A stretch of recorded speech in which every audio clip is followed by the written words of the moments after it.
Much better if you compare it to Australia as well. They get around 1000 dirham per month and they work 6 days in 45, 50 degrees Celsius, which is too harsh as well.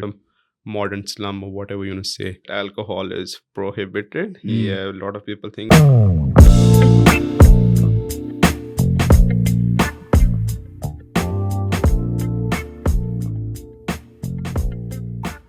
Welcome to Tell Behind the Curtain. Today, it's kind of a special episode to me because the person who is right in front of me is someone I have known him for a couple of years now, I guess. Yes. And he has quite a bit of journey, quite a bit of history. And if you guys have watched my earlier episode about life in Dubai, so it's kind of similar to that, but it's more of a student perspective here in Australia. So without further ado, let's welcome Mr. Mohammed to this podcast. Thank you, Mohammed. Yeah, thank you for having me over here. Hopefully, this would be a good podcast as we continue. And yeah, let's get started. Yeah, no worries. You were born in Dubai. Yes, I was born in Dubai and I was raised in Dubai for 14 years as well. And after that, we had moved to Pakistan for around 6 to 7 years, where I did my higher schooling. And now I'm here in Australia from the past couple of years. And I guess I have known you since the start. I was over there. Yeah. Hardworking. Mr. Mohammed is hardworking guy. There's no second opinion about that one, as I know of him. Just tell me something about growing up in Dubai. How you end up getting born over there. Since your family you are from Pakistan. Your roots are from Pakistan. Yeah, my roots are from Pakistan. My mom and dad are again both from Pakistan. My dad shifted to the UAE in 1988.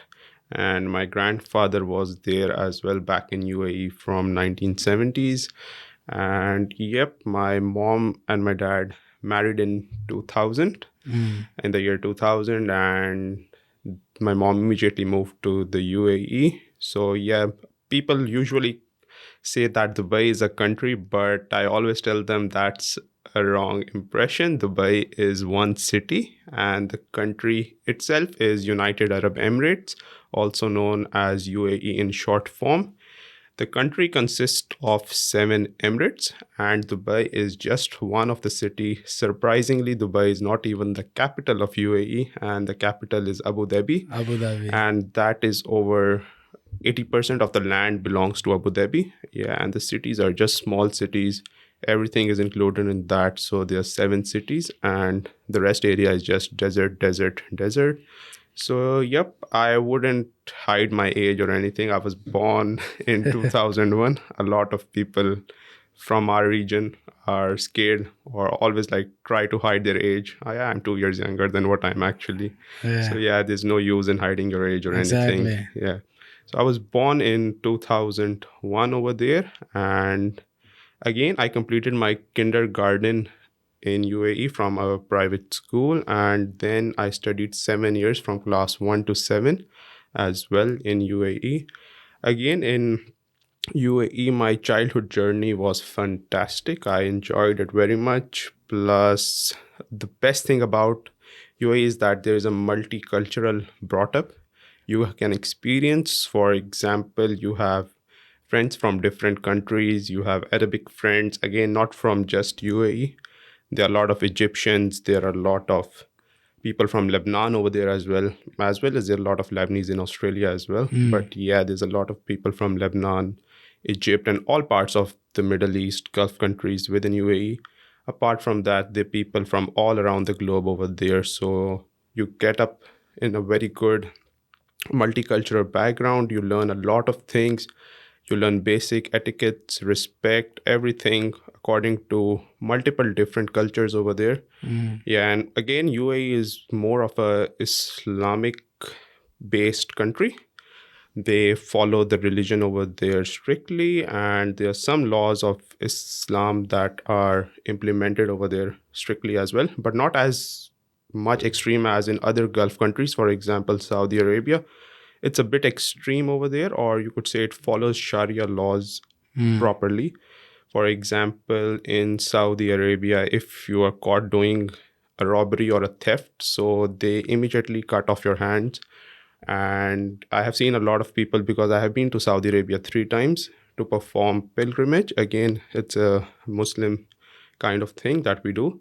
And over there, whenever we used to walk to the holy mosques, and within the pathways, you could see a lot of kids, 10, 12 years, even 6, 7 years, and people from older ages as well, sitting and begging, and they didn't have their hands, they were chopped off Wow. as a consequence of doing a robbery or something over there. Just even if you're pocketing someone or anything like that, they chop off your hands.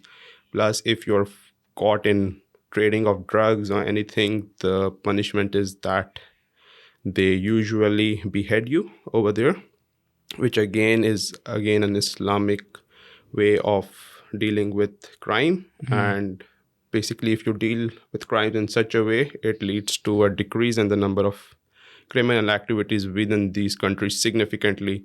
But yeah, now no one dares over there to steal or anything, because they know Mm. that the punishment is so extreme. But in UAE, it's completely different. Again, they're not going to chop off your hands or Yeah, anything it's like more that. because it's more of the diverse, and it has a lot like inclusivity as well. A lot of people from different parts of the world, they go there to work as well, to Yep, to migrate permanently, and a lot of the what do you call American people or European people, they people are prefer there. to go to Dubai to do freelancing and nomad kind of lifestyle as well nowadays. Yeah, for that in UAE, it's completely different. The laws are strict over there again, but not as strict as in other Islamic countries. So, Mm. yeah, you could go to jail or anything, but it's very safe over there. I never felt like any one day, any 1 second that I'm in danger or something's about to happen, someone's gonna steal me Mm. or something. It's completely I think the safe. sense Yeah. of security is better over there. It's much better if you compare it to Australia as well. Mm. It is much better. I guess it's one of the safest country in the world right Mm. now, and they have put in a lot of hard work. Mm.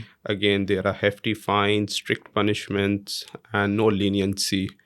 For example, recently in the past week, there was like some protest happening in Bangladesh where the students were against the government Mm. for in regards to the job quotas. So yeah, in UAE, apparently there were 23 Bangladeshi people who were convicted. Two Mm. got life in imprisonment for just protesting in that country. So basically, they don't allow any protest or anything to happen in their country. Mm. You could do it on social media or anything, but yeah, physical gathering and everything, they don't allow. So two people just got life in imprisonment for leading or doing this Mm. protest, and many people were jailed for some good time, 7 years, 10 years. So yeah, Yeah, it's the a bit punishment. strict Yeah, over we there. growing up, we have heard about extreme punishment, especially in Saudi Arabia, and the way they do it. We are not in the position to judge it. It's there. It's whatever is there. So I'll leave it up to them to do whatever they are doing. So since you went to school over there from kindergarten to year seven, Yep, to year year seven. seven. Uh, so the school for immigrant people, immigrant families, are they different from the residents of Dubai? Yeah, so let's talk about the education and system in the UAE. Yeah, for so basically people who come from outside are usually called expats over there. Mm. And again, there are public schools over there and private schools. So public schools are basically schools that usually cater for local nationals and stuff. Mm. Yeah, so the thing with these schools is that it is everything, all subject you study is in Arabic as a mode of language. So, and it is free for the nationals over there. So basically, someone, if a foreigner wants to join that school, it is possible. You need to pay a fee as well then, and you can join it from year two. The basic requirement is that you have 85% in Arabic, maths, and English throughout. And again, you need to study plus the student parent must be working in a government or a semi-government or local entity to be considered to join in that schools. And again, the number of students, expat students that can come into the public school is just 20% out of the 100% of the school students studying. So yeah, pretty much no one would ever think to go over there, because studying in Arabic itself is very challenging when you have people from the US, you have people from South America, Africa, everyone over there. So no one goes to public schools at all. It again focuses very much on Arabic and Islamic studies, and usually nationals of the UAE go there, but not all nationals as well. Mostly, I have seen a good number of UAE nationals going to private schools. So some parents, again, they prefer the children having their education in English. And over there in the public schools, English is considered to be a second language of preference. So yeah, parents usually send, even the Emirati parents send their children to private schools. For example, the British curriculum. The best thing about UAE is that there's private schools that range from different curriculums. So it's up to you. You want to study the British way, you want to study the American way, Canadian way, you want to study the Australian way. Pakistani curriculum is available. Indian curriculum schools are very much over there as well. They usually do the CBCSE board, I guess, if Yes, I'm yeah, doing that correct. CBCS, yeah. Yeah, so yeah, they appear for that exams in their year 10, 11, 12. Yeah, and for the Pakistani board, there's few schools as well. Yeah, so mostly it's British focused. I guess there are more British curriculum schools than Indian curriculum schools in private sector over there. But yes, no one of the expat would ever send their children to the public school. Everyone will prefer private schools because Because look at the requirements you have to, and then you gotta, like, people without Arabic background, right? It's really hard. It's already that's like the biggest hurdle over there. yeah, it's the biggest And hurdle. it's one of the hardest language to learn. Yeah, but even in private schools, you can't get over it. You need to study Arabic. So, Okay. yeah, you need to study Arabic over there, but that's Arabic as a second language. So, in our school, what I remembered was that the local students used to take something called a special Arabic. That was the more difficult Arabic. And the expat students or the foreign students used to take normal Arabic, which was more of a easy Arabic. But a lot of students struggle in Arabic language as well. My mom used to be an Arabic teacher. So yeah, she used to teach in school, and after school timing at our house, we used to have over 80 to 100 students a day coming in for tuitions only. So you can understand that how difficult it was for students to study Arabic, because if you go to school, they school from 8 to 2. By the time you come home, it's 3. Then you need to go for a 1 to 2 hour tuition every day just for one language. So it takes considerable time to pass Arabic over there. And students face a lot of difficulties in reading, writing. And it's really simple. I always used to score above 90s because in as being a Muslim, we study Arabic to recite our holy book. So yeah, I could read Arabic easily. I could understand it. Yeah, it wasn't much of a difficulty. And my teachers always used to say that you need to study special Arabic. And I was like, no, there's no way I'm going to study that. That's too difficult for me to understand. Yeah, and so this is basically the education system in UAE. Again, it's very strict, and there's a lot of check and balances that are put in place. So, for example, there is a yearly inspection that happens for 1 to 2 weeks in every private school. It is usually conducted by KHDA, and the full form is Knowledge and Human Development Authority. So, in that inspection, what happens is a bunch of white people from different countries, a few locals as well. They come in your school, they come and sit in different classes. They see that how the teachers are teaching. They usually check on the teaching style as well. They check on other facilities within the school as well. And then they rank all private schools according to their assessment. So private schools, again, they always compete and they want to get good rankings so more students can join their school as well. So that is pretty much it in private schools as well. One more thing that I would like to discuss is the fees.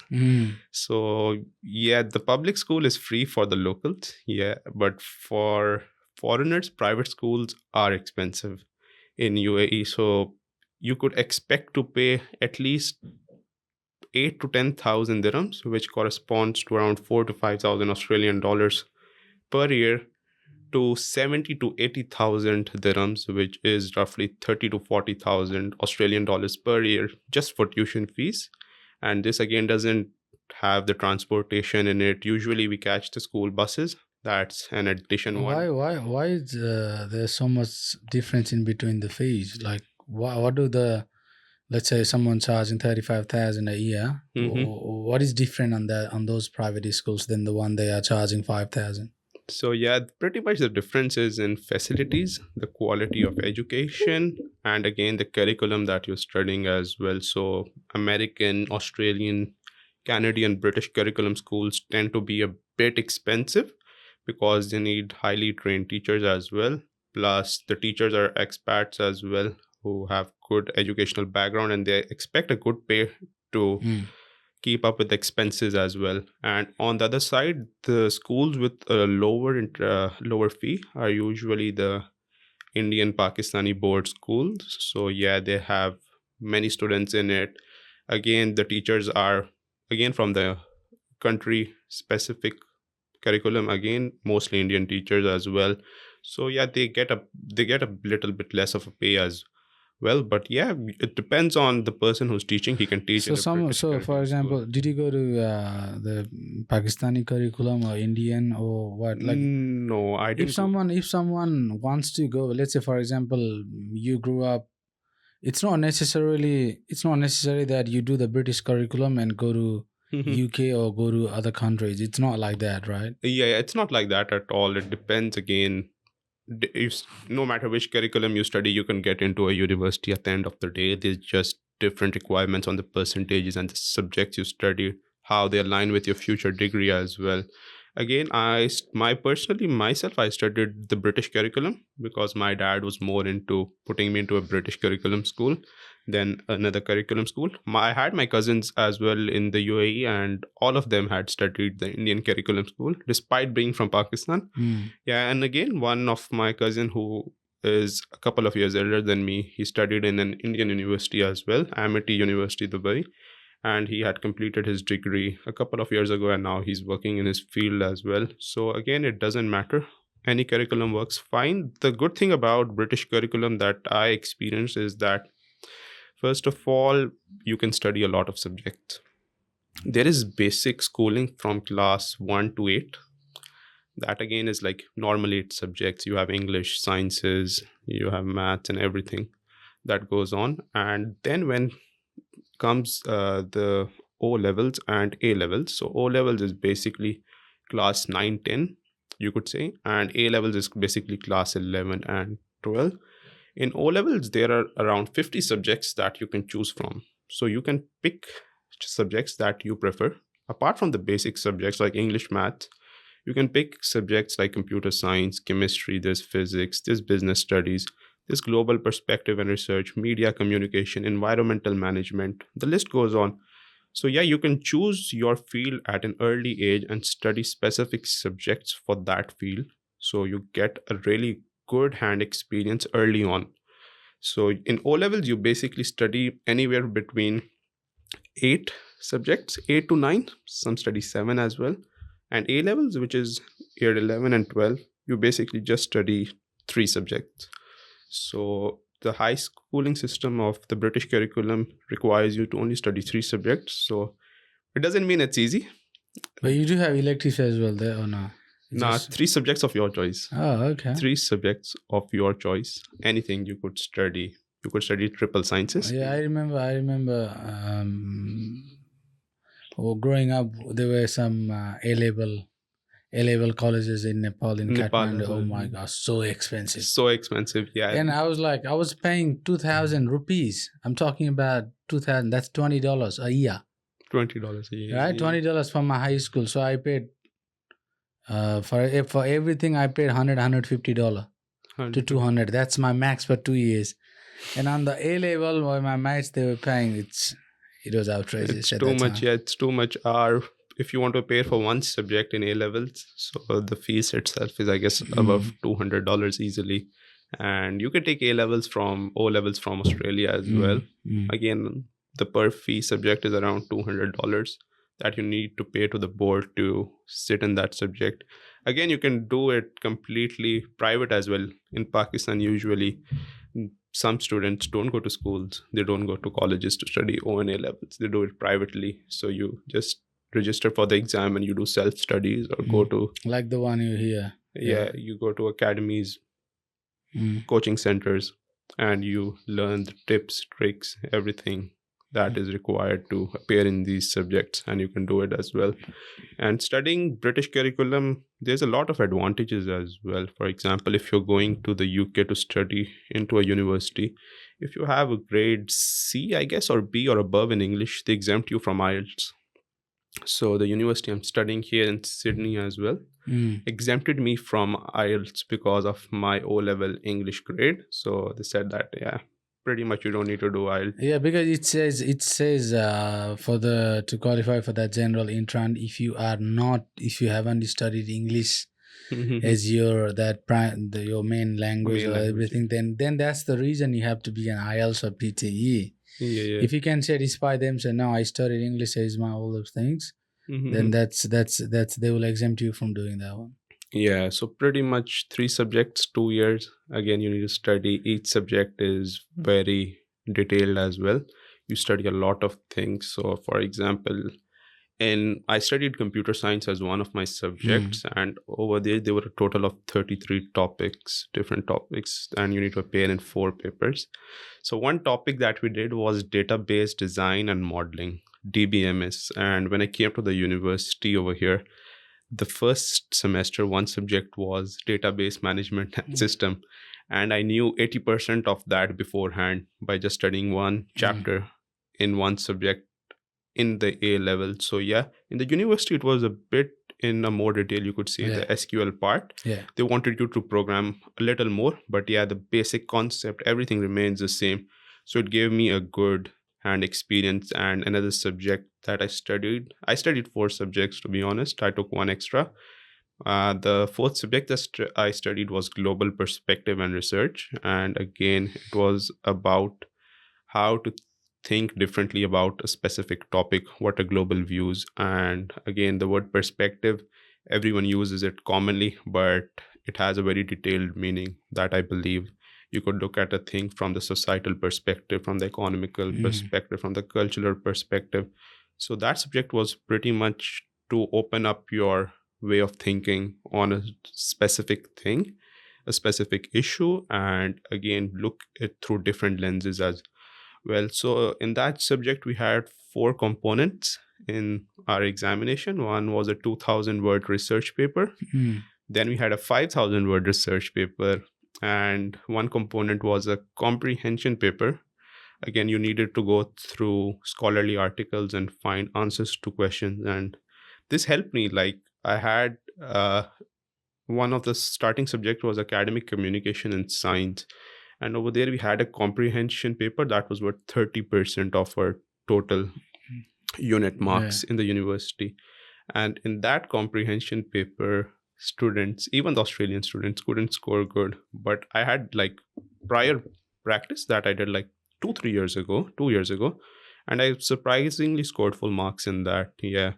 So, and even the teacher was a bit like, how did you score so good? So basically, the education system, the one you took back in Dubai, it helped you prepare for your university degree here in Australia. Yeah, pretty much. Yeah. So I, because if you think about it, if you know what you are already getting into yourself, then that's the best thing. You already know what you are expected to get ex- out of that curriculum. Yeah, so I took that back in Pakistan, and it Mm. was so the British curriculum basically is up till year 13, Mm. most schools. Some schools do it in 12 years as well, but it's a bit cramped up. Some schools do it in 13 years. So the school which I went to did it in 13 years, which was more sensible as well because the number of things that we need to study is too much. Mm. And again, it's not what you say mugging up everything, or in common language we say ratta lagao har cheez ka. It's not that mugging up things. It's like everything in theory as well, and how to apply specific formulas, everything in different scenarios. So they test you about the concepts and how can you apply them in questions, not like learning everything in one So go. more about practical. More about practical, yeah. How was the healthcare system in UAE? How was it? Was it different? Is it amazing? It is frankly good. Mm. So when I was born in 2001, that time my parents didn't have to pay anything. So everything was covered by the government despite being an expat. But Mm. from 2005 and 6, it had changed considerably. Now it's expensive. But again, medical insurance is common now everywhere. So over there, usually when you're hired by a company, they give you medical insurance free. Sometimes just for the person who's working over there. Like, so for example, my dad's working, he gets the medical insurance for free, but then you need to buy insurance for the rest of your The family. family. Yeah. So with insurance, everything is good. Again, it has minimum wait time, not like Canada, for example. You go to the emergency room and you need to wait 8 hours to see a doctor after your hand just Even fractured. same here. You have to wait a long time. You have to wait a long time. So yeah, in UAE, it's pretty robust. There's no wait time. So if you have a major surgery or anything, it's done in a couple of days. There's government hospitals as well, and as well as local hospitals as well. There's American hospitals as well, and different chains present in the country. Quality healthcare available anytime. As long as you have medical insurance, it covers everything, and basic medications are covered as well. Not that expensive, to be honest, and everyone can afford it. Pretty much, you don't get sick that much in that country. Yeah, everything, the environment is clean, everything, except that if you work or have like exercise a lot in the heat, you might get a heat stroke at a Yeah, maximum. it's Yeah. it's it's quite a hot place, and I remember there was a uh, how did Dubai flooded? It was a couple of months ago. Dubai was flooded, right? Remember? But again, then you realize it doesn't rain like normally. They have the mechanism to make it rain, isn't it? Yeah, so basically, in my childhood, I guess it used to rain. It's a famous saying that it only rains 7 days a year over there. And for some time, whenever it used to rain, we all kids used to go mad. We used to come out of the buildings, take a football, call out our friends. Everyone's down. They're enjoying the rain because it barely rained over there. Couple of times a year maximum. And a couple of times you would be sleeping. It might rain at the night as well. So now they're more into cloud seeding. So they have aircrafts that go up, and there's a chemical that is released in the air, and cloud seeding actually works for them. And the recent flooding that we saw was as a result of they tried to create an artificial rain through cloud seeding, again to cool down the country and stuff like that. And yeah, something went, you don't play with nature too much, it went a bit unexpected. I guess, yeah. Yeah. And a lot of rainfall. Surprisingly, my cousin's car was water damaged and written off as well in the recent rains. So you can't do anything about that. It's again not natural, human made natural. Yeah. Yeah. I just want to ask you something. So all the expats, they go to private school, right? So you growing up, you never felt like you didn't belong to that country or you didn't belong to that place, because you all well from some different. Like you might have a lot of Pakistani people around there living together in a colony or something. You got Indians as well, and we got I don't know what other countries they go there. So I think it's basically a lot of Indian, Pakistani. Yeah, so basically UAE is just made up of 12 to 15% national, over 80% are expats. Again, Pakistani, Indians, there's a lot of Bengali people as well, a lot of Filipino community as well. Oh, okay. Yeah, you'll find them in every supermarket, at the cash register, or at any shop. They're usually there. A lot of Filipino people. There's a lot of African people as well.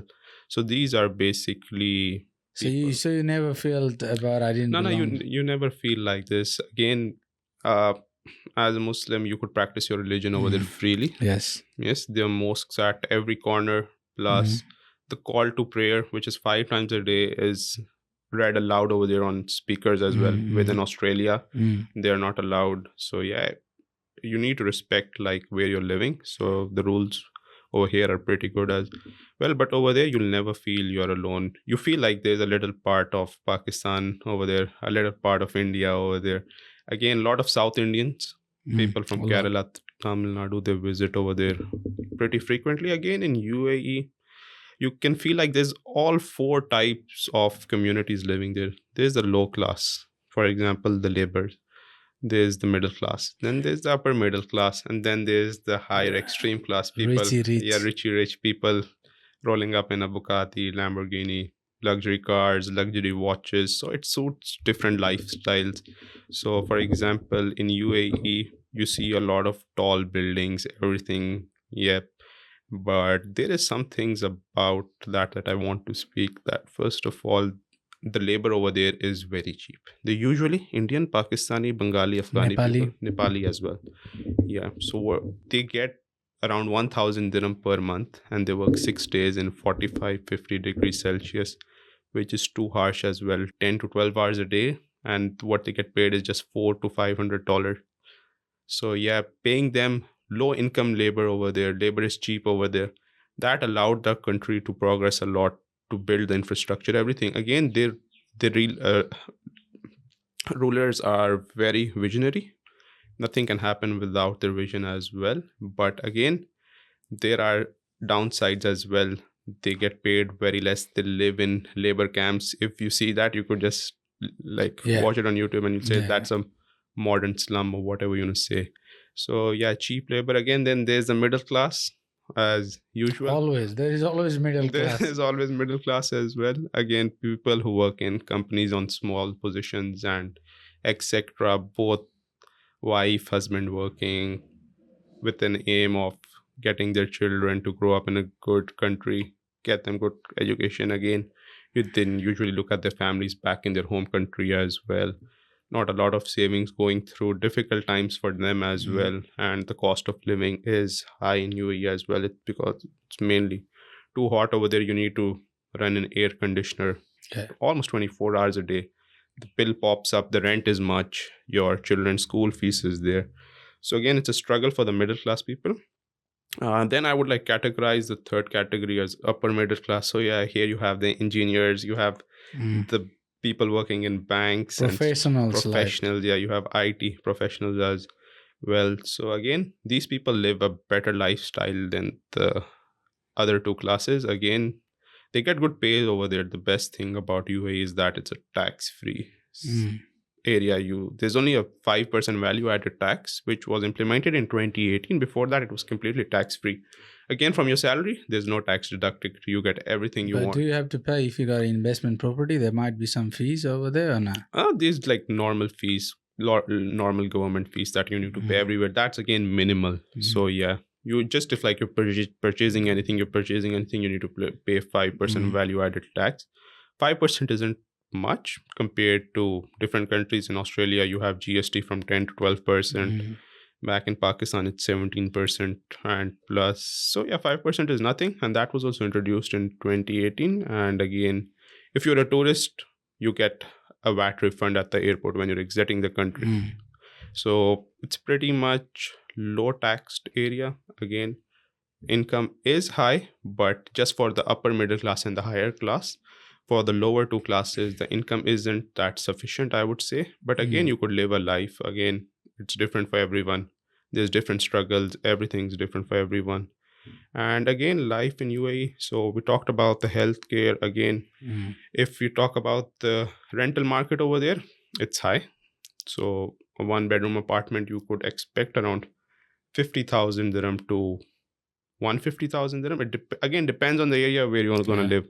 And if you want to move out to another city, for example, Sharjah, which borders UAE, and you just need a 13-minute drive, 15-minute drive, actually 15 to 30 minutes to get to Dubai. Again, the rent is somewhat like half of what you're expecting to pay in Dubai.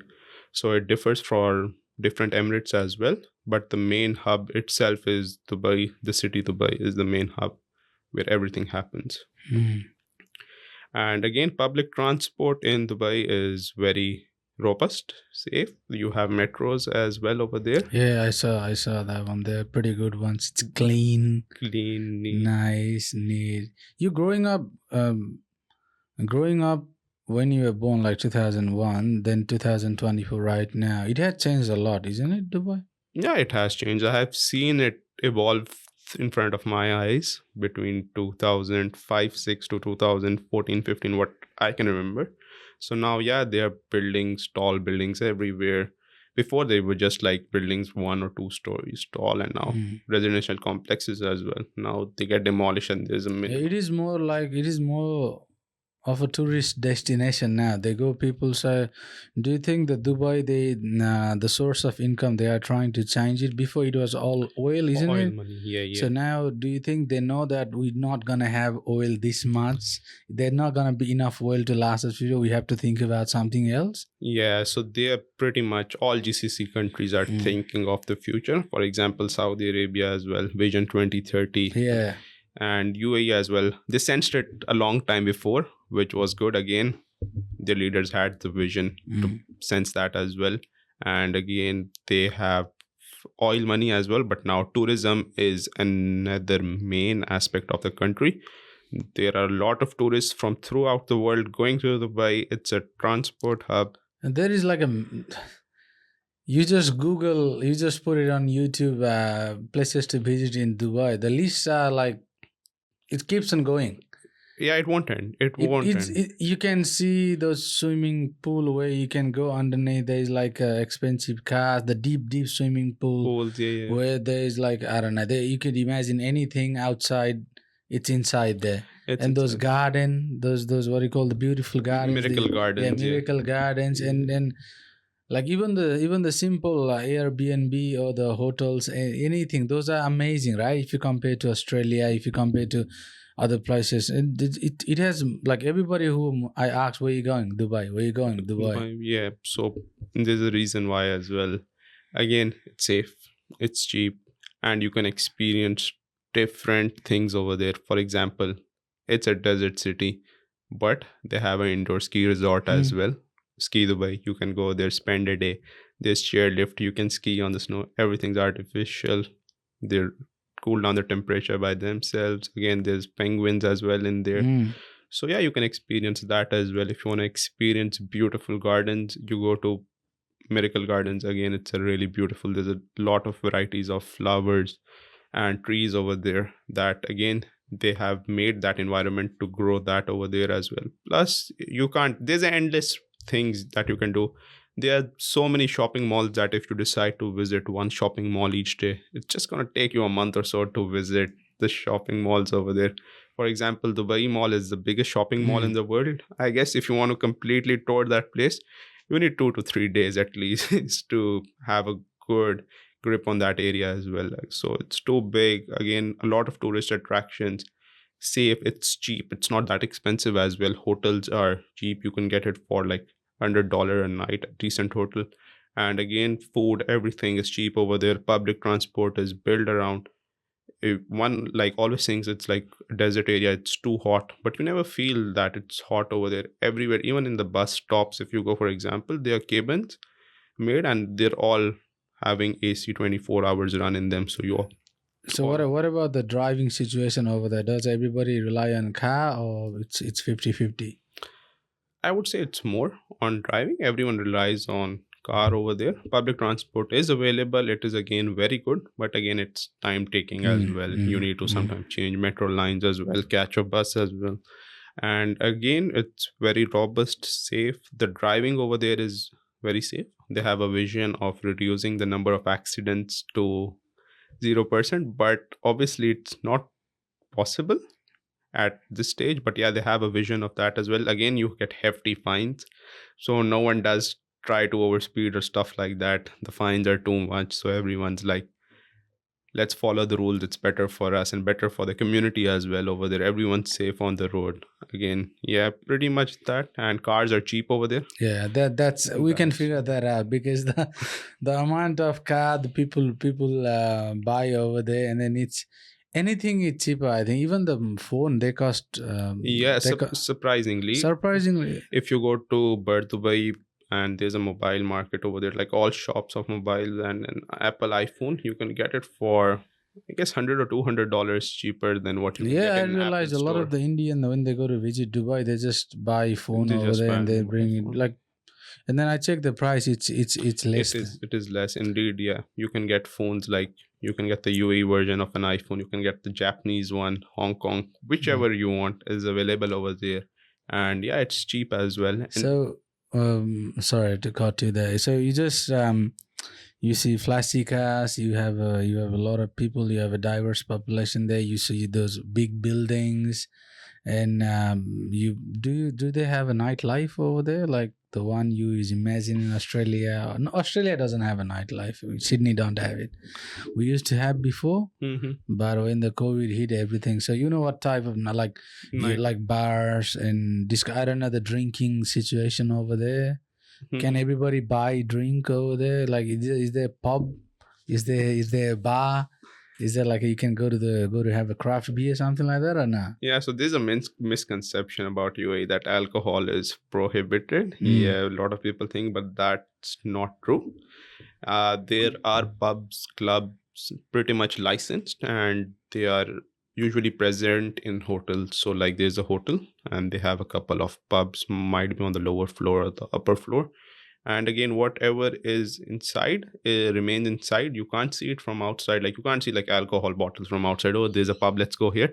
So yeah, there's a entrance. There's a couple of boxers. You get to know. Yeah, this is a pub. I need to go there.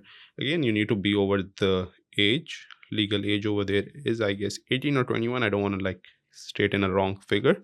And you need to have a license to buy alcohol if you want to take it to home, and it's a permit that gets Mm. renewed every 1 year. And pretty much there is nightlife as well over there. But in UAE, you could say that public intoxication is illegal. So you can't have a beer or a bottle outside and drink it in front of the public. That's illegal. It's either at your home, you get the alcohol bottles with you to your home, or you go to a club over there. There are a lot of clubs over there. Yeah, you can enjoy the nightlife, but what remains within the club remains within the club. When you come out, usually in front of a club, there's a big taxi rank, Okay. a lot of taxis, all the drunkies out in Taxi one guy. taxi, one taxi, straight to their home, straight to the hotel. Yeah, so they created in such a way that all drunkies go back to their home, and usually all clubs close by 2 in the night. Okay. Yeah, yeah, but it's allowed. Well, what are the other misconceptions do you think about when people we see about a lot of influencers? They go outside, they have these cars, they go up in the desert, they are doing flashy everything, living style. So, what are some of the misconceptions you think? So again, first was the I talked about a little bit of about the Islamic laws as well. Mm-hmm. So it's there obviously, but it's not that intense, Mm. and they have different civil laws as well that they need to follow. So again, it Mm. is basically created that it caters all types of people from different regions over there Mm. as well. Apart from that, alcohol is prohibited, and again, but there's some rules that you need to So you follow. mentioned you need to have a license to buy if you need to take it home. Yeah, But if you want to consume within the premise, you don't have. you don't need to have a Okay, license fair for enough. that. You just need to be over the age limit. Mm. So you don't need to have a license. It's usually an ID check that's Mm. throughout the Yeah, world. that's the yeah.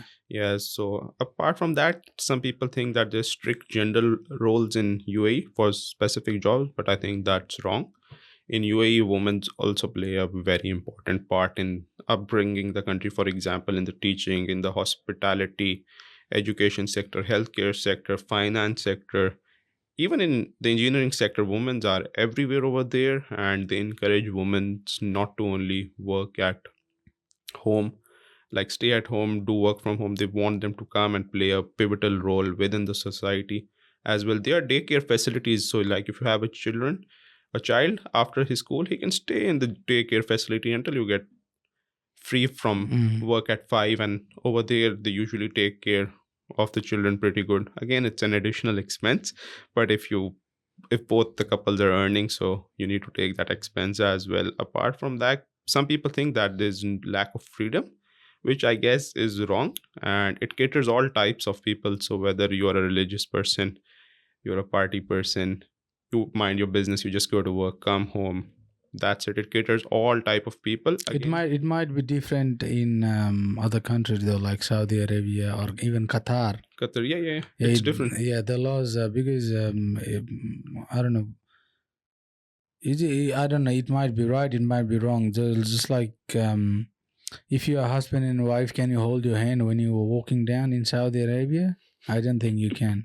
Or in Qatar, in Dubai, you can. I In know. Dubai, you can. Yeah, but I don't know exactly because I remember because my brother went to Qatar to work for 2 or 3 years, and then he used to mention about the alcohol buying things. You need to have a permit, renew it every year. So I think anybody who wants to go or visit it, they must follow what the rules and what the laws are Laws exactly. are exact. Because you cannot go into someone's place and disrespect. Disrespect. That's wrong actually. So these countries, especially in UAE, it's a bit less light. But again, in UAE, within the 7 different emirates, it can vary as well. So if you say it's uniform within the 7 cities, that's wrong as well. Dubai is more liberal, what you could say easily, and the other states are like not that advanced as compared to Dubai. You don't see that many tall buildings, everything over there. People living a normal life. Again, but yeah, public affection is not liked over there in these countries. So whether it's like holding a girl's hand, you can hold that, it's completely fine, but something above Yeah. that, it's not good. So yeah, pretty much that is what are some common misconceptions about UAE. But again, it is safe, everything is good over there, you can live a good lifestyle, and I believe it's my second home apart from Pakistan. So yeah, I'll definitely not hesitate to move over there after my education over here. Yeah. How now? Let's talk about you moving to Pakistan. Mm-hmm. What was the reason for you to move to Pakistan? So Because you moved to Pakistan when you were quite like early teenage, isn't it? yeah. I was 14 back then, and I just completed class 7. So my dad was in UAE from above 25 years. He wanted to spend time now with his parents as well and with his other siblings, because only one of his sister used to live in UAE back then. And again, it was a family decision. My mom and dad had taken the decision solely. We were small back then, and moving to Pakistan was again a very good journey. And I guess that if I wouldn't move back to Pakistan and spent a few years over there, I wouldn't be as clever as I am today, because in Dubai, everyone's pretty much straightforward. People are good over there. And in Pakistan, you have people hustle. Yeah, you have a lot of people.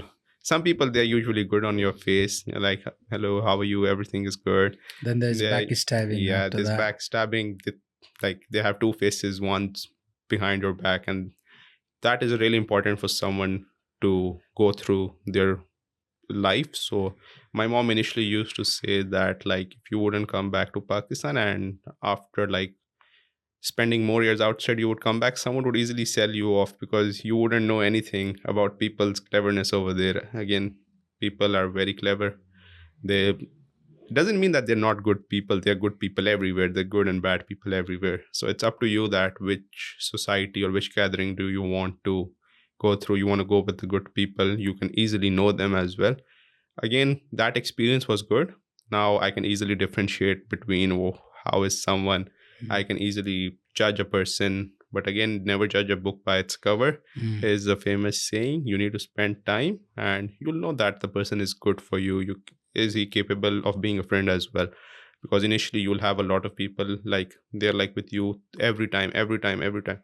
But when they find an opportunity to have, or like when they have an opportunity to do something wrong to you, some financial gain or anything, they wouldn't even hesitate. Yeah, take that step. No, it's all. I think for you, it help you to understand there are other types of people in this world as well, and then if you need to do something, you can't just be straight. You can't just be there's like lagam wala ghoda.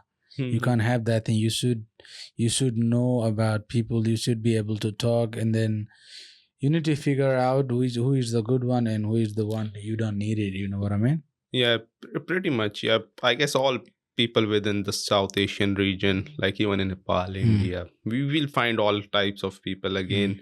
But it's a good experience for you as well, that you need to have, that you need to know who is a good person, who is going to benefit you. Like we have a lot of friends, and like we usually, if they want something from us, they'll call us straight away. Can you help me with this? And we're like, okay, okay, okay, we'll do it for you. No issues. I have got you covered. And when you are gonna ask them a favor, Yeah. Oh, I oh, can't I do it. can't. Yeah, Yes. I think it's everywhere. it's How long everywhere. did you stay in Pakistan for? 7 years. I stayed in Pakistan for So 7 years. these things, everything you that's like it happened to you within the 7 years. But how was the day to day transition from UAE to whenever you used to go to school or go to play, and then you have that level of comfortness in UAE in Dubai, but when you moved to Pakistan, how was it different? Was it different than Dubai, or was it like? So apart, like for the schooling, it wasn't that different. I studied in a pretty good school in Lahore as well. Again, it was British curriculum. The teachers over there were excellent. I found it better than what you could study in UAE. So some of my friends who did their O and A levels in UAE, they were like complaining, we can't pass these subjects. The teachers are not helpful. But in Pakistan, the teachers are really helpful. They teach you as if you are their own kids as well. Again, it's expensive over there as well. The amount of fees you pay per month can be someone's 2 months earning for once. So the amount of fees you pay for one student can be That's someone's, expensive. yeah. So it's expensive over there as well, but then you get the quality of education over there as well. And apart from that, the transition was good. The only thing that caught me was that I used to get sick quite often. So I had typhoid fever a Oh couple of yes. times.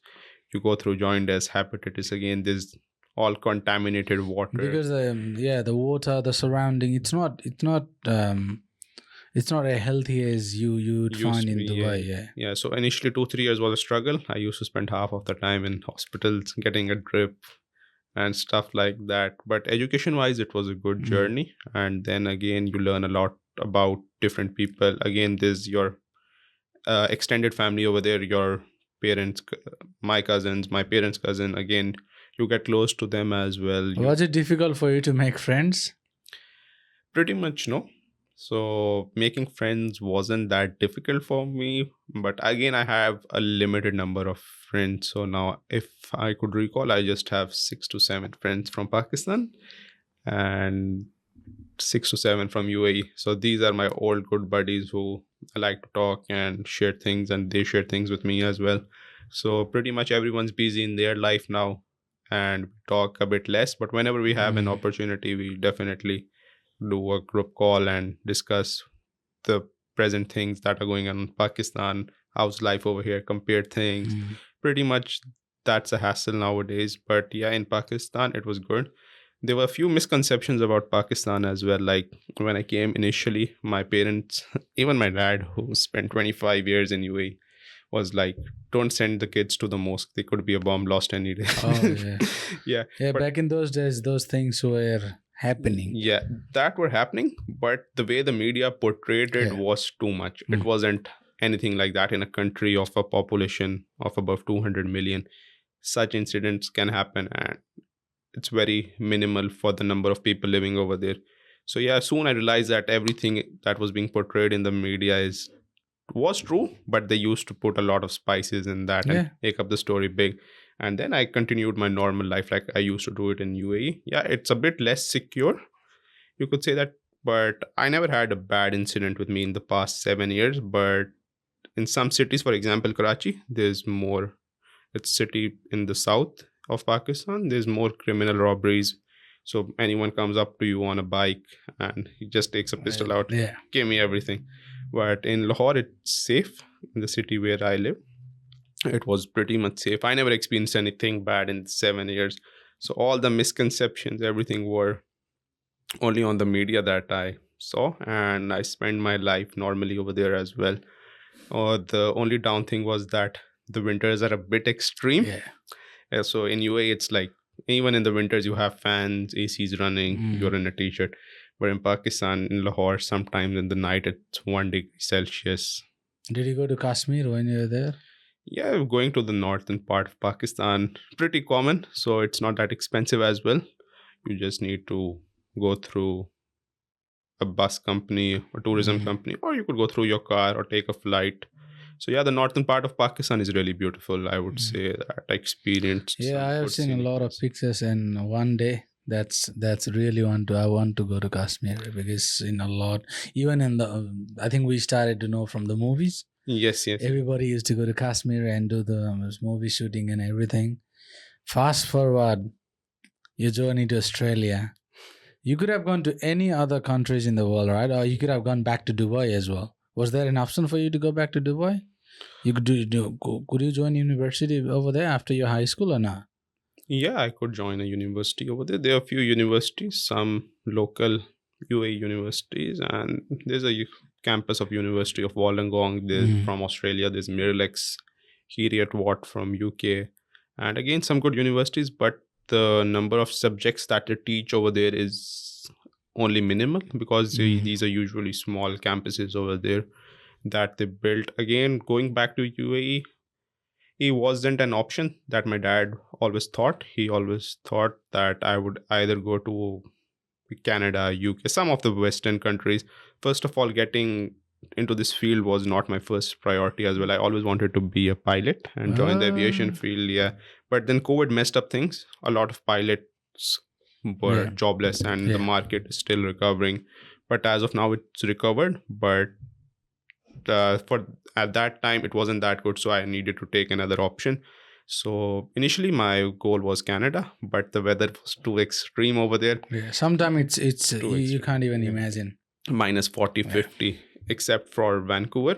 The rest cities, it's too extreme for me. I couldn't handle the winter in UAE. Even the winter in Sydney haunts me. So I only like hot weather basically. Finally landed in Australia, got into a university, and pretty much that's what's going on. So now I study bachelor's of cybersecurity Mm. in Macquarie One University. of the most demanding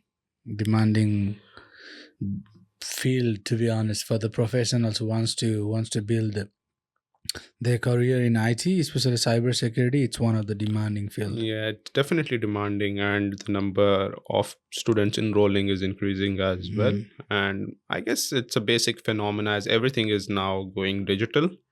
So criminals also need to go digital. Mm. The less of a money heist, bank robbery now can take And place. defense mechanism has to be digital as well. Yeah, so that creates jobs for the cybersecurity industry, and I guess there's a continued increase in the job market, and I don't see that slowing down in the near future Mm. as well.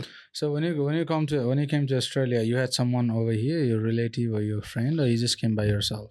Yeah, I had one of my cousin, and he was here since 2018, I believe, and that was really helpful for me as well. I just came, he had me at his place, and I continued living over there as well. So it was a good transition. But if you're coming alone, it might be a little bit of a difficulty to get the social circle. You need some time. And again, in Australia, there are a lot of people, and their aims are just for earning money. Students over here, they usually want to earn money and they don't focus on studies that much.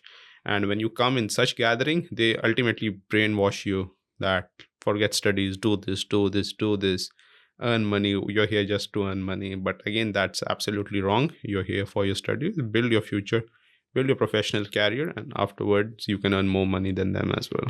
So the university education, right? So you were how long you been here for? 2 years now. Roughly 2 years now. It's Yeah. 2 years. So you got another 2 years Yeah, to complete your degree, or one another year. 1 year. How I was get 1 year. the job hunting for you? Was it what was the scene? So yeah, job hunting again in. I know you only do 20 hours, but still it is kind of Mhm. sufficient for you to survive. I know the cost of living is going up. You have your support from family back home because Macquarie Uni the fees are expensive. Fees. I studied in UTS, so I know how much the fees are. Fees, yeah. Still, you just have to be. I have to live a little bit of your life. So, what was the scene? Yeah, so basically, what happened with me was something that I got my visa on October 4, and my classes started on the same day as well. So I flew in here by 9th of October, but my university didn't give me a late enrollment. So they deferred me to the next intake.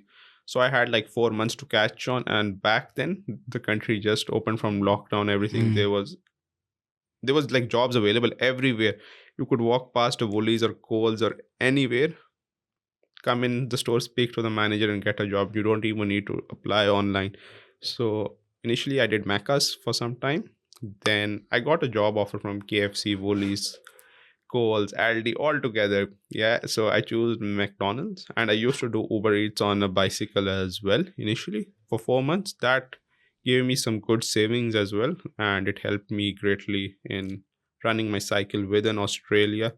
Again, there's some common misconceptions that students usually think that you can come to Australia in a decent university and you can manage your fees as well.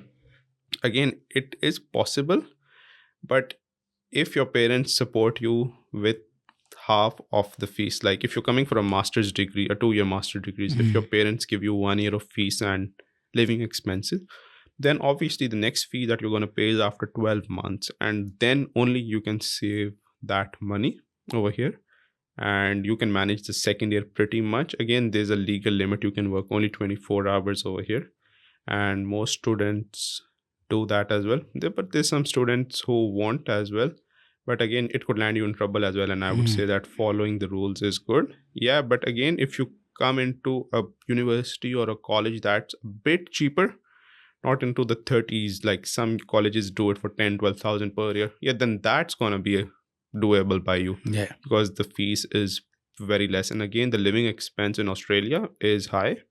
The rent itself in Sydney, everyone knows, everyone, even the Australian people, if they don't own a house, even they say it's too expensive now. When I came here 2 years ago, I guess a two-bedroom granny flat or a unit would be like 300, 330, and today that's 550, Mm. 600. So it's almost doubled now. And again, the living expense apart from rent, you need to pay for transportation. The food is expensive here if you decide to dine out as well. So for students, I would say that cook at home and eat is more cheaper than buying food from outside. If you can save some good money in that as well, you need to take care of that. And again, focus on your studies. That's why you're here. Don't come here and listen to anyone's advice that, yeah, you're here, change your college from a university. Yeah, well, I was about to ask that. What are your thoughts on students? They come to the university and then they will change college, and then without proper consulting, they are jeopardizing their own visa and everything. Because if you change college, of course, you have to notify Yes, yes. There are immigration. certain Yeah. visa restrictions that are in place. And again, people come here, and again, the surrounding matters a lot. If you come here and you're in a bad surrounding, they ultimately brainwash you. And a lot of people in Australia were misusing Mm. student visa as a work visa. They used to come here, change their colleges to cheap colleges, and they never even used to go to the college, and still have only assignment based colleges, subjects being taught, do the assignment back from someone else. Again, that's again Mm. not allowed. You could, like, they used to pay 30, $40 on Fiverr or something like that and get their assignments done, uploaded. Again, everything wrong. And they used to work to earn money, because before July last year, the number of hours you could work was unlimited from COVID. So again, they were legally entitled to work, and they used to do that a lot. Again, the government had enough of that, and the crackdown is here. Colleges who used to offer such services have had their licenses Mm. cancelled as well. A lot of students were checked as well, and now it's pretty much very strict. And again, on the student visa, there's a major condition that you can't downgrade your course to a lower level. So if you're here in masters, you can't get yourself enrolled in a diploma, and students used to do that before because there were no check and balances as well, no implementation of the rules that strictly. And they used to have a future COE of a master's after the diploma. I'm going to do the master's again to just be in the safe. And again, now it's nearly impossible to Mm. do that. You can't change your course, as well as the government has now made sure that all rules are fully implemented. And again, properly think before coming to Australia. I had a couple of my friends as well. One was an MBBS doctor and one was a vet doctor, and they were here in Masters of Public Health. Yeah, and when they came here in Masters of Public Health, the first news that I gave them after they landed at the airport, they said like, "Can we get a pathway residence over here by studying this?" I said, "No, Masters of Public Health doesn't fall into any Basically, pathway." yeah. Yeah, so you need to do the AMC CAT MCQ examination if you're a doctor of a foreign country. And again, my friends were like, "It's too difficult." I have seen a lot of students struggling. Yeah, in Australia, I think that's one. It happened to my, yeah, my relatives. They are back. They are doctor back, and but when they have to come here, they have to become competent. They have to give exam of certain course that they didn't do back home or they didn't require, and that's kind of 18 months to 24 or something, and then they have to be accredited by the accreditation body over here, right? And the fee, Yes. it's so expensive, and exam is super difficult as well. It is difficult. Yeah. Again, I know one guy who's trying it from the past 3 years, Oh, but he's wow. always unsuccessful. But again, it's difficult. And again, those both students, they knew that after studying Masters of Public Health, there is no way for them to lead to a PR way. So Mm. always do a specific research. Choose a course that has a good future demand as well, not only in Australia. Check throughout the globe, check in your country. You don't know, anything can happen anytime you need to go back for some medical family problem. Mm. Anything can happen. So just select a course that has a great demand in the future as well, and don't follow the general trend. Like someone's coming into AI or everyone's going into cybersecurity nowadays, just don't go that. You need to look if you're even passionate about that. Can you study, like, not only studying that, would you like fully work with dedication? Mm. Would you give your 100% in that? Do you like it? There's a lot of questions that you need to ask yourself. Again, education in Australia is pretty decent. They have some good ranking universities. Again, difficult for some students from different backgrounds, but again, you can cope up. I think it's fairly, if you give little bit of effort on doing assignments and getting into those group classes, I think Australia education is you. It's not that hard. It's not that hard. Yeah, you just need to work along Mm. and complete your assignments, everything on time. You need to get into the theory as well, and everything. Again, in IT, for all subjects we have a theory class and a practical class as well every week. So again, it's more practical experience as well. But again, if you say that universities will teach you everything to a full extent, that's wrong. Again, they give you the way of thinking. They make you, basically, they give you so many dimensions of thinking into topics. They teach you a lot of content. Again, you need to develop some skills, but that could be easily done by doing a couple of Mm. certifications here and there, spending time. You always have the basic foundation built strong if you study properly, and then you just need to capitalize on that foundation and find your goals over here. Again, everyone has a different way of doing studies as well, but I would say, like, grasp the subject from the start. Don't leave everything to the end, Mm. because things can get messed up. If your foundation is clear, if your base is clear, everything will be clear. Everything will be clear. It's same like the tree, isn't it? If your roots are clear, if the soil is good, if it has proper nutrition, then the branches, the twigs, and then the that big mega structure will come nicely. If the root is not good, Good, yeah. the branches, even the fruit, you can't harvest it, right? So Yes. since you are doing cyber security, just want to touch base on what do you think are some of the essential safe cyber practices? Yeah, so cyber practices itself, you could easily speak for such a long time on that. It's an interesting topic. Yeah, we will do that in second episode, Second definitely. episode, sure, Yeah. we'll have that as well. Just Again, in a brief, in a nutshell. yeah, in a nutshell, the basic requirement, everything now, you have passwords for everything. Your passwords should be unique and strong. The other day we were discussing that if someone has Yeah. a pin is a basically 4-digit number. So how long would you take to crack that? Think about the number of combinations, everything, and how important is the data for the person who's about to crack that. If it's really important, he's gonna give it maximum of couple of hours, and he's gonna do that. For example, if you try one password combination per second, and the total number of combinations can be achieved within 3 hours. and you can easily crack that. So yeah, you need to have strong and unique passwords. Passwords should not be only alphabetical and numerical.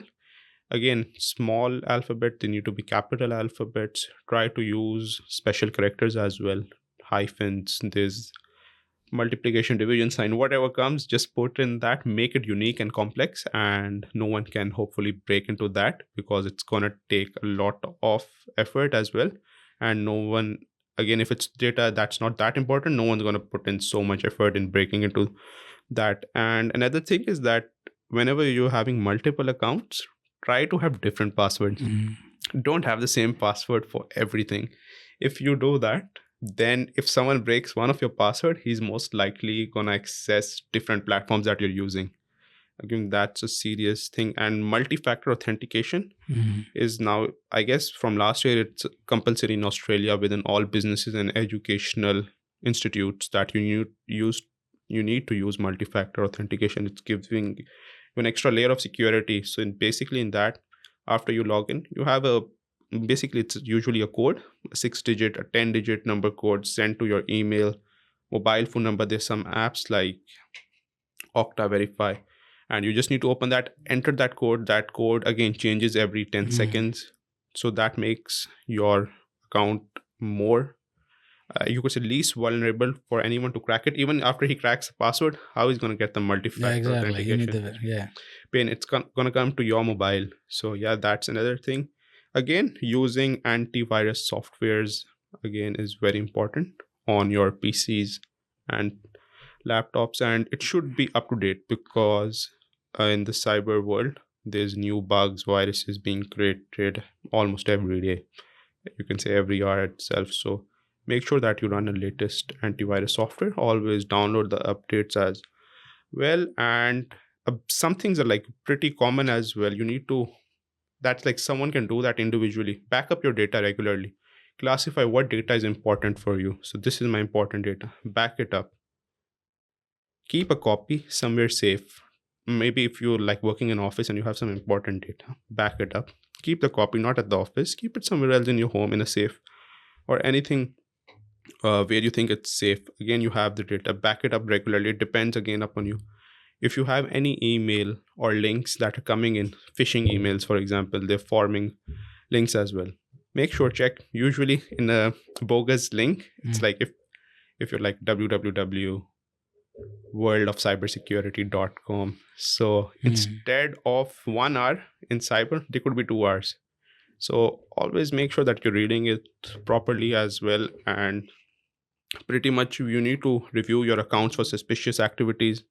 If you're like in your banking app, check anything wrong, check it like a couple of times. Again, it like auditing your things by yourself will help you in like finding anything that has happened wrong, and you can immediately block the access or do something. Again, check devices.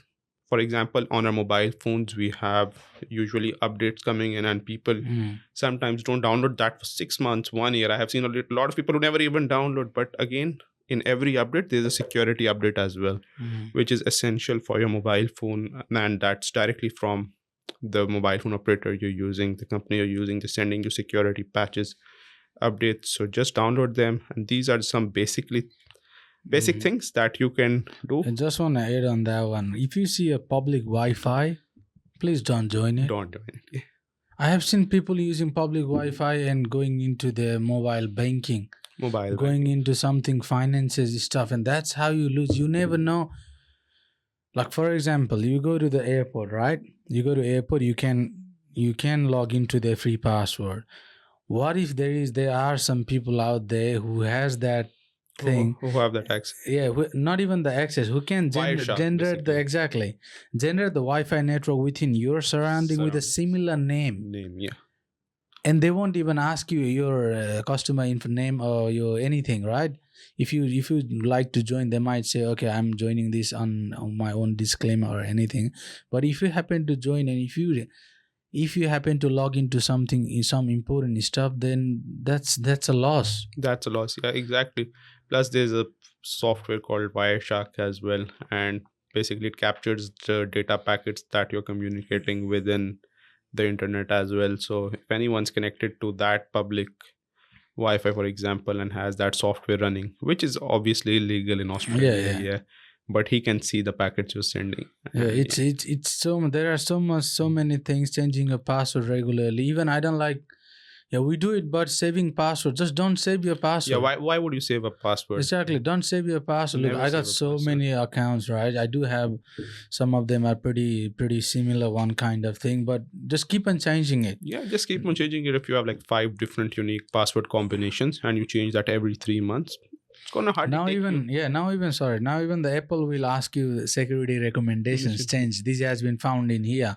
Found in here. Your passwords were leaked here. Even the I got a email from Norton because my laptop has Laptop. Norton antivirus, and every time I turn on the Wi-Fi, it will connect it to VPN, Mm-hmm. so nobody can come in and go. That's how it is. So I like that VPN feature on there, and then sometimes it's a little bit slow. Slow, yeah, but yeah, using virtual Yeah, proxy but yeah, networks it's is really good. a And then good I got an practice email as well. saying there was a data leak on the dark web. Then I check it, and it was by someone trying to use my username, which was with the Norton. So it reviewed that one, and then it blocked it straight Blocked it away. straight away. So Yes. those are some of the stuff. Yeah, I know it's a short time. We I believe we cover a lot of We topics. covered a lot. Yeah, we A covered a lot of lot of there and topics. there are a lot of things I really want to chat to you because you are becoming an expert in cyber security as well. So I definitely want to talk a lot or want to learn a lot in regards to that particular subject, and our Hmm. audience will be delighted to know about some of the simple tips and tricks that they can use to be secured, feel safe. Yeah, so basically we can do that in another Yeah, episode. Yeah, we will and definitely do, and I really like to thank Mohammed for um, making this on very short period of time. And then I know no you issues. it's really tight schedule, but once again, thank you for being here, and then we'll catch up pretty soon. Yeah, To thank be you very continued. much. To be continued pretty soon. Hopefully, we'll talk about the IT graduate Yeah, market as well, yeah, and a lot 100%. of